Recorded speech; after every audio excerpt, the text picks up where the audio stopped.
Have you ever heard of Just Shapes and Beats? No? Well, it's an amazing game. In JSAB, you play as a shape. There's 4 different shapes, with each one of them corresponding to a different player. Player 1 is the cyan cube, player 2 is the yellow triangle, player 3 is the green pentagon, and player 4 is the orange circle.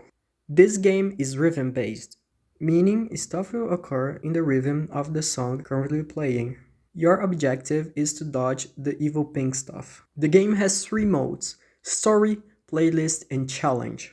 Story is the generic story mode most games have. Playlist is a mode where you take no damage and allows you to select the song that will play in order. Challenge is a mode with 3 rounds. In the first 2 rounds, you are able to vote between 3 songs, but in the last round, a random boss will be selected by the game. Now that you know the basics about JSAB, let's get into the topic of the video. I really like that game, so I've decided I'm going to recreate it in Roblox. I've done it before, but it sucked.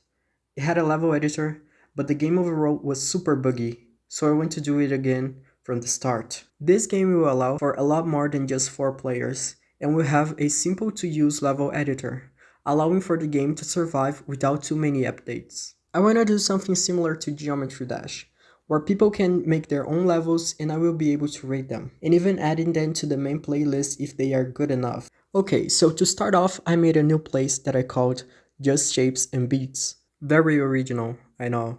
I wanted to make the systems all very modular, so I can easily work with them. So the first thing I did was making some custom services. I made a module called Services that has a get service function, allowing me to easily get any of my custom services just by using their name. Next, I made the player service that allows me to create a new player or destroy an existing one. I also made the character service, which creates a new character, handles movement, and anything else related to the character. I got them to work fairly quick, but the movement, it wasn't that great. Depending on your device's screen size, the movement would be faster or slower. To fix that, I changed the speed formula to make it relative to the current screen size, and it worked great. Next, I made the dash, which multiplies your speed by 4 and makes you invincible for a short period of time. Really simple to implement. The next thing I did was the collision. Since I'm making this game only using UI elements, I cannot just use the built-in touched event. I had to make my own hit detection system. Since all hitboxes in JSAB are circles, it was really simple to do. I just had to get the distance between the character and the pink stuff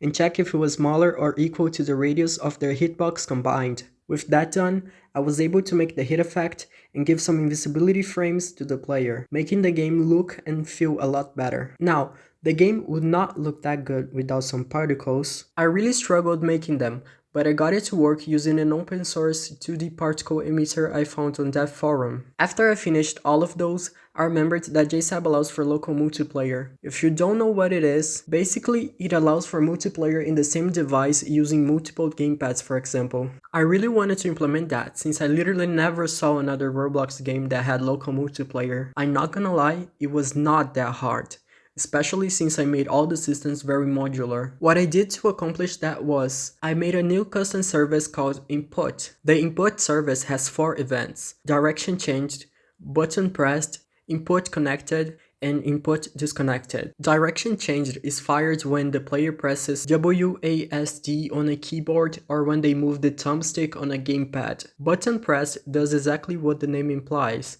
It fires when the player presses any button on their keyboard or gamepad. Input Connected is fired when the player first presses a key on their keyboard/gamepad or when a new gamepad is connected. Input Disconnected is fired when a gamepad is disconnected. With those events done, I was able to hook a function to Input Connected that creates a new player and a function to Input Disconnected that destroys that player. And that's everything I did for now. If you enjoyed this video, please consider leaving a like and subscribing. I plan on adding a lot more to this game, and seeing your support will really help keeping me motivated. Have a great one, and I'll see you in the next devlog.